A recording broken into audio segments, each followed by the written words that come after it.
So today, I want to talk to you about the 3 keys to a successful business cycle. Now, when I say a business cycle, what I'm suggesting to you is that your business,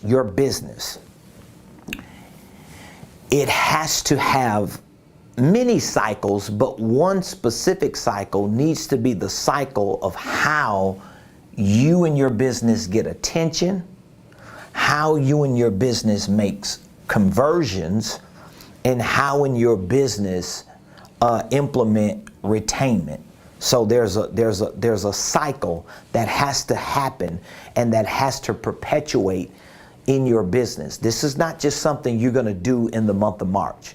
This ain't just something you're doing for 6 months out the year. This is something that you're going to develop and you're going to continue to perfect and work on throughout the life of your business. And if you do it correctly, you will have certain systems, certain processes, certain best practices throughout your entire organization that will continue no matter how big you get and no matter how far you go. And so it's all about you creating a cycle that allows you to get attention. Well, who are you getting attention for? You want to get attention for clients. You want to get attention for customers. You want to get attention for staff members and team members. You may want to recruit people in your group and in your business. Well, it's going to depend on your ability to get attention.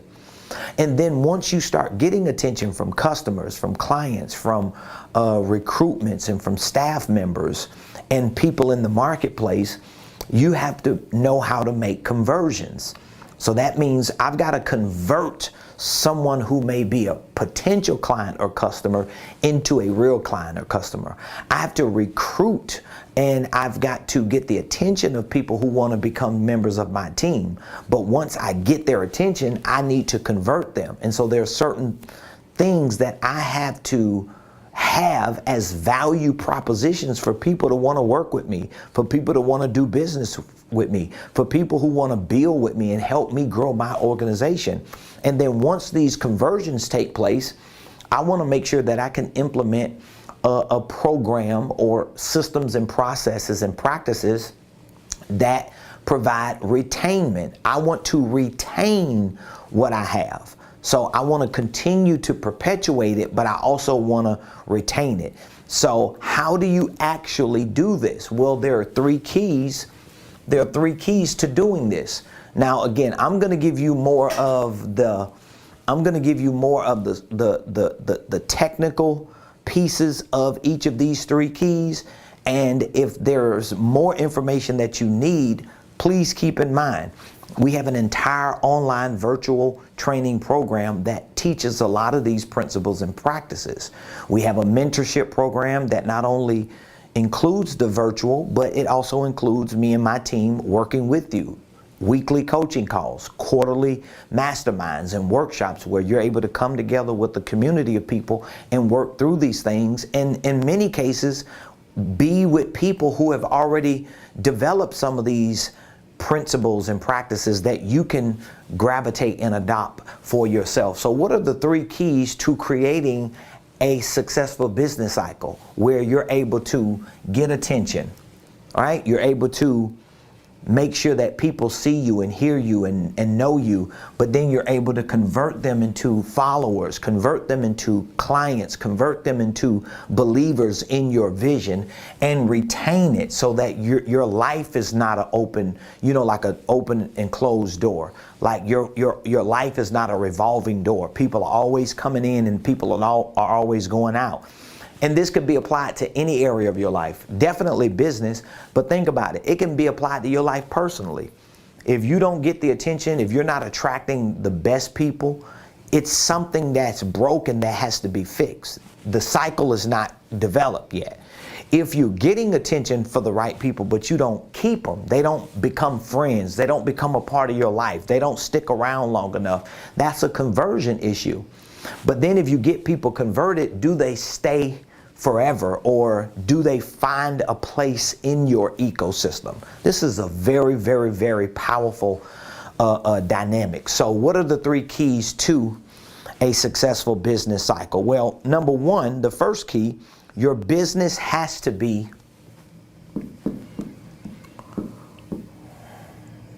transactional.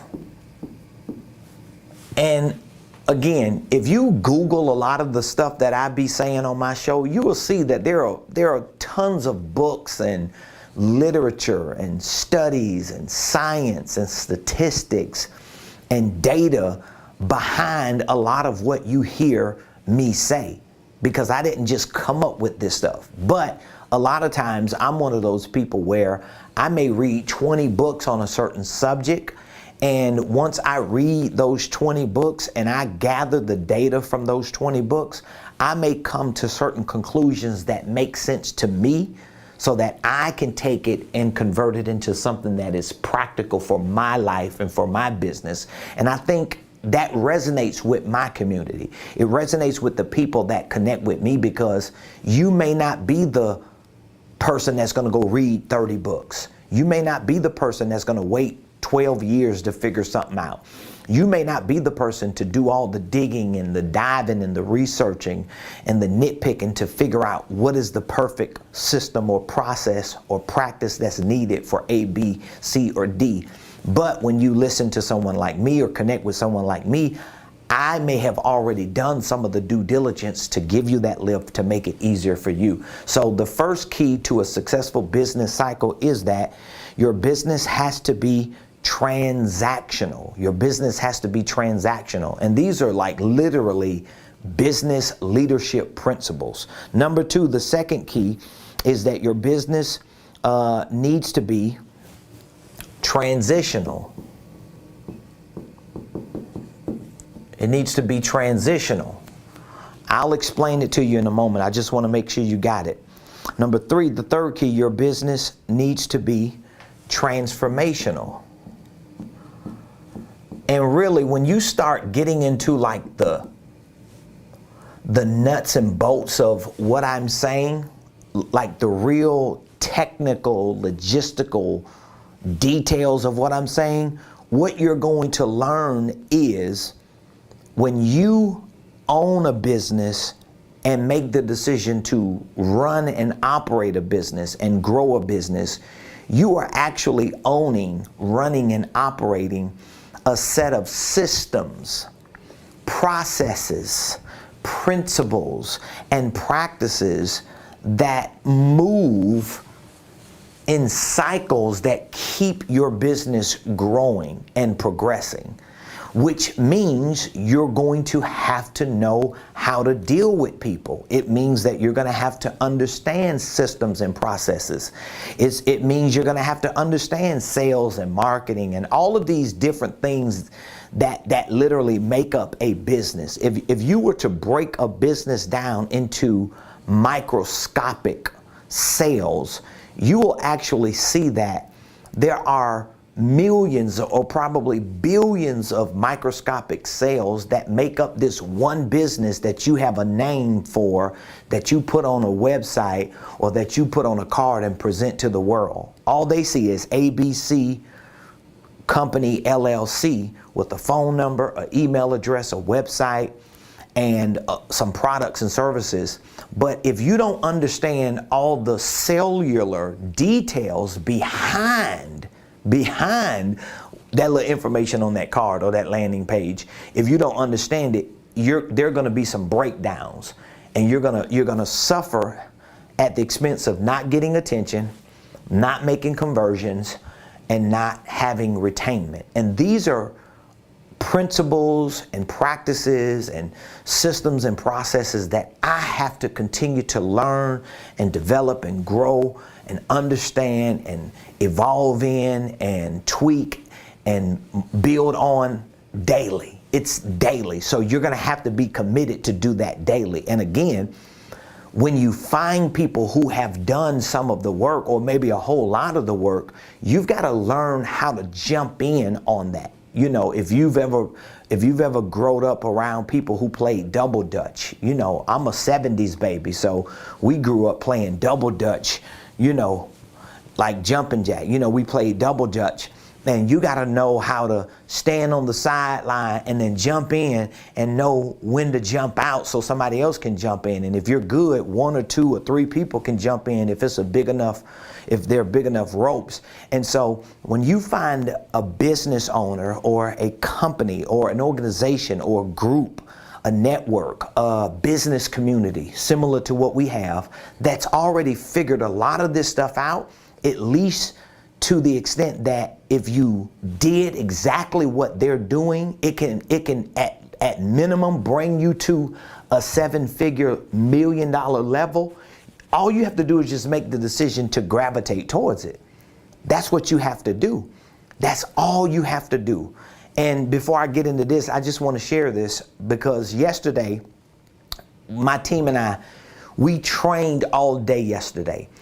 Thursdays are typically the days that we train interns, we work with mentees in our Millionaire Mentorship program, because Thursdays we designate to schedule mentees and interns to come in for our quote unquote millionaire headquarter days. It's the one day a week that I like to schedule and designate to give our interns or our mentees an opportunity to come for a full day. Sometimes it's shorter depending on what's going on that day.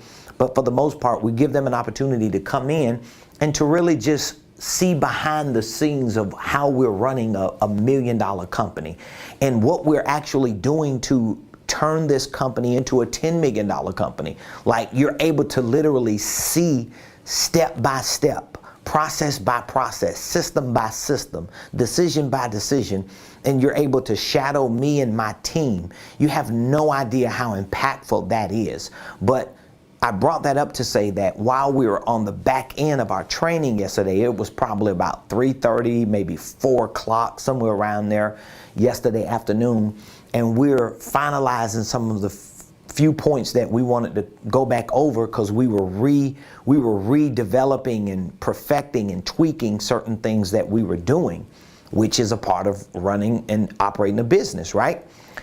We had a client who is on our online program, our Millionaire Blueprint.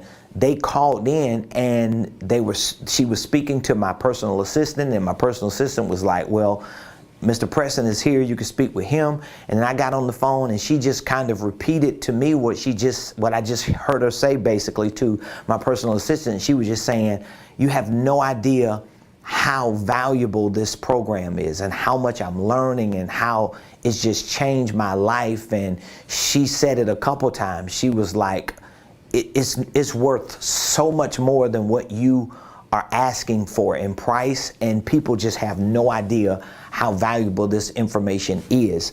And one of the reasons why I appreciate it so much to hear that, she said, I don't know how often you hear it, but you should be hearing this every day. And I hear it from people from time to time. And a lot of our clients that are in our mentorship program, we see each other and talk to each other on a weekly basis, so I hear it. But what really blessed me, above and beyond her just giving me my flowers on behalf of how she's learning and changing her life and growing, is that I have been able to figure out a lot of things, because I know the average entrepreneur, the average individual who just want to get out of that job and start a business, or maybe it ain't even about the job, it's just about you wanting to be financially free. The average person may never be able to, or maybe never have the strength or the willingness or the internal fortitude to put what I put in to learn what I've learned. Because you're gonna have to read a couple thousand books. You're gonna have to take the next 20 years and just dedicate your life to just figuring it all out.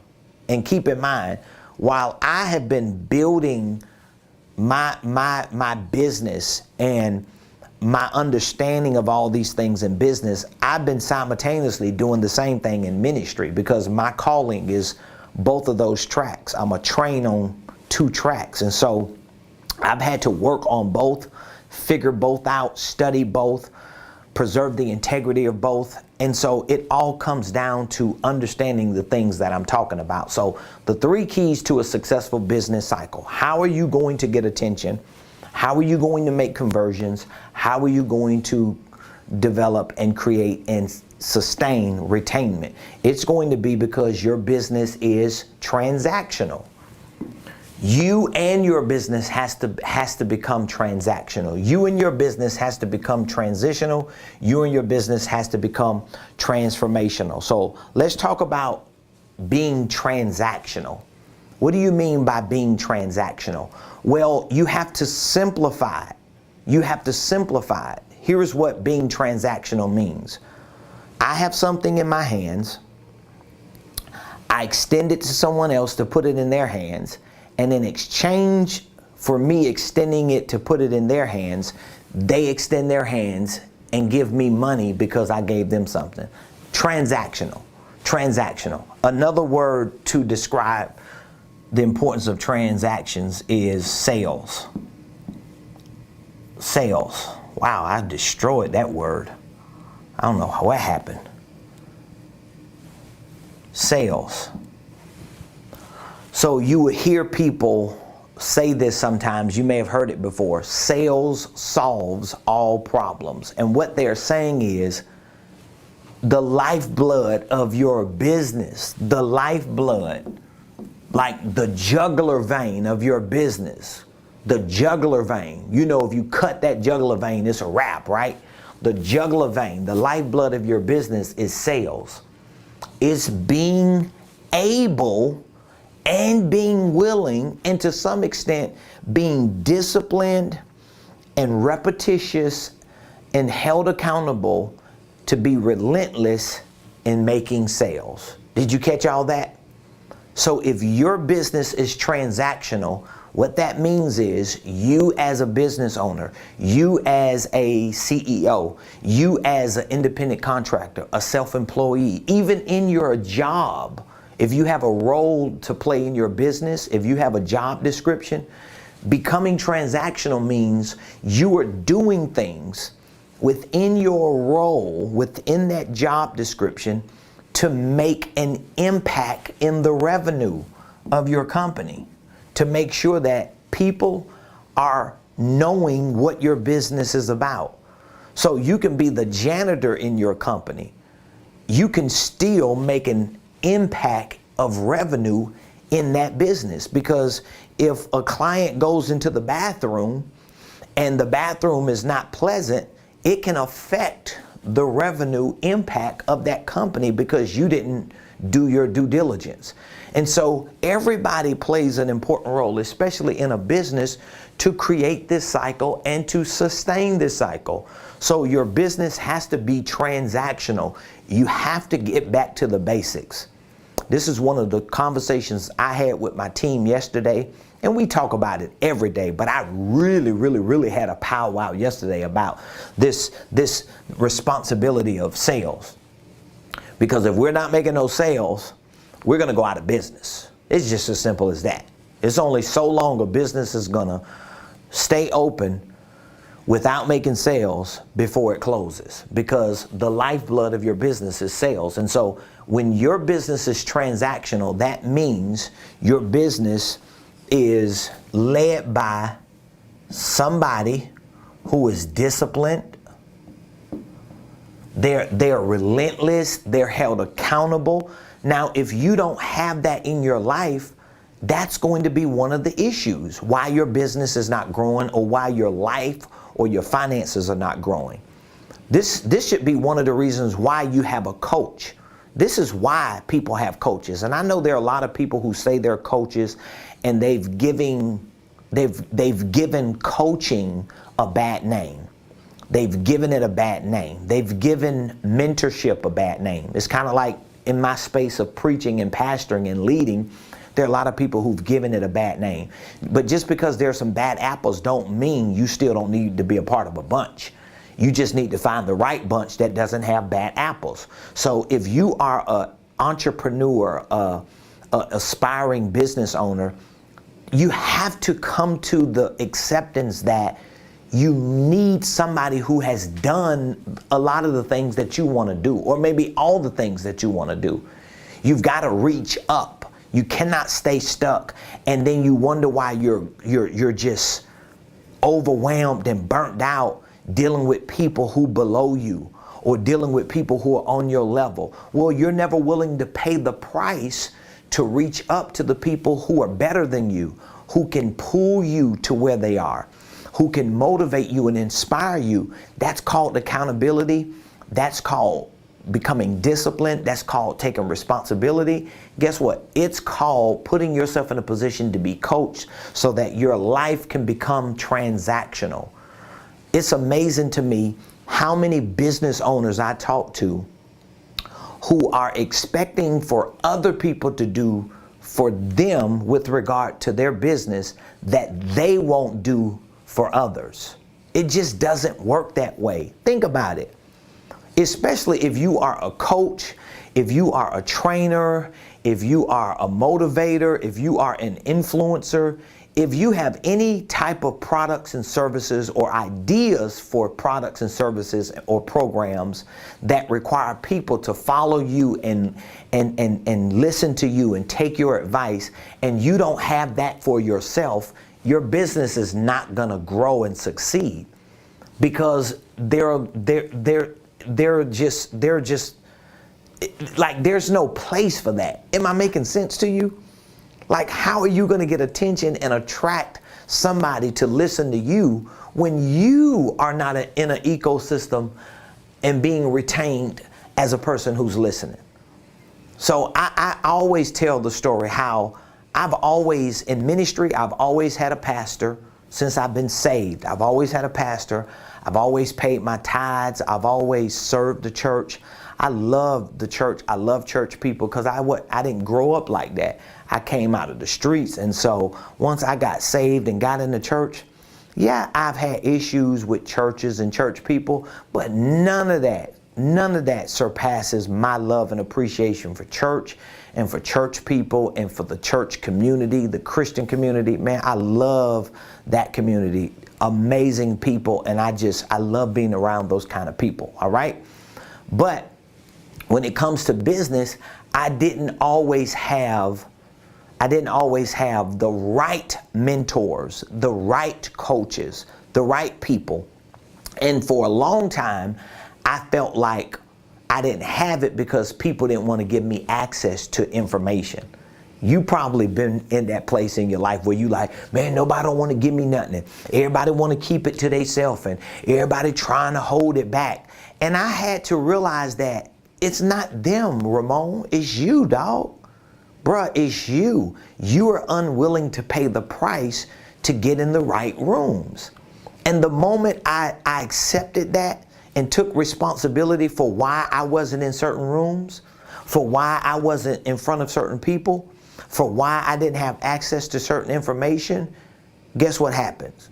I was able to take what I had in terms of money and resources and capabilities and use it to get into somebody's cycle so that they got my attention because they had what I wanted. They were either going or where I wanted to be. I was converted into a customer or a client or a part of their community.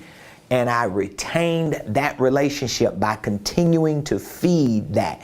And I really started understanding it more once I looked at what I've done in ministry. I remember one of those moments I had with myself that I thought, wow, how did you get to where you are in ministry? How did you become this man of God in ministry? You faithful, you obedient, you serve God, your church, your community. You just do all the right things, and it has given you so much credibility and integrity, and people respect you as a man of God. You're talking about somebody who used to run the streets and get high and do crazy stuff and go in and out of jail, and all of a sudden I'm respected as a pastor, a preacher, a prophet, an apostle. People honor me and love me and want to be around me after all these years of doing certain things. Well, it was because I've created that cycle when it came to my commitment to the gospel ministry. But once I started applying those principles, guess what I became? I became transactional. So I understood that I've got to be willing to give even when it doesn't look like I'm getting. So that's something that you got to put an anchor in the water on. If you do not have a coach And you, especially if you're trying to be that to people, you cannot be to people what you don't want somebody to be to you. It just doesn't work like that. I heard one pastor, I've listened to a lot of his material and follow him. He's a very admirable man. Here's how he says it, and it applies to business as well. He says, don't tell me who you're over until you tell me who you're under. You caught that? He says, don't tell me who you're over until you tell me who you're under. So your business needs to be transactional. And as a business, one of your most important transactions is this: sales. And if you cannot sell something, it's because you may not have something to sell. So now you need to work on product development, or you need to find products or services that you can actually sell and monetize and make money from. But you got to have something to sell, an idea, something. You got to have some idea that you package as a product and service, you provide value through it, you put a price on it, and you take it to the market. You got to start making transactions. And as you start making those transactions, you never stop making those transactions. That's the part that you got to understand. You always make those transactions because you're always trying to sell something. So that means your attention is going to be about marketing, sales. It's going to be about having the right products. So if you just look at all these areas that you're going to have.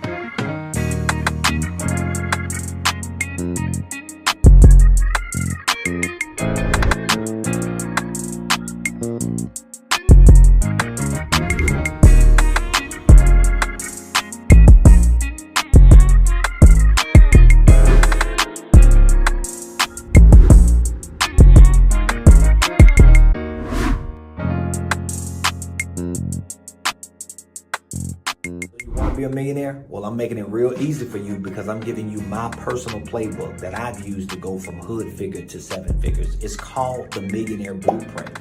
This is an online business and financial wealth building system that I know works because I've used it to become one myself. Now, in this wealth building system, I'm teaching you about starting and structuring holding companies, creating divisions, subsidiaries, how to reallocate pre-tax dollars into other operating entities. I'm teaching you creative tax strategies, how to minimize your taxes, maximize your deductions. I'm teaching you real estate investing on how to take earned income and active income and convert it into passive income. I'm also teaching you sales, how to create a sales process, a sales cycle, how to create a script. I'm teaching you marketing, goal setting, scheduling, pricing of products, product development. This is a very, very, very detailed business and financial wealth building system. Click the link.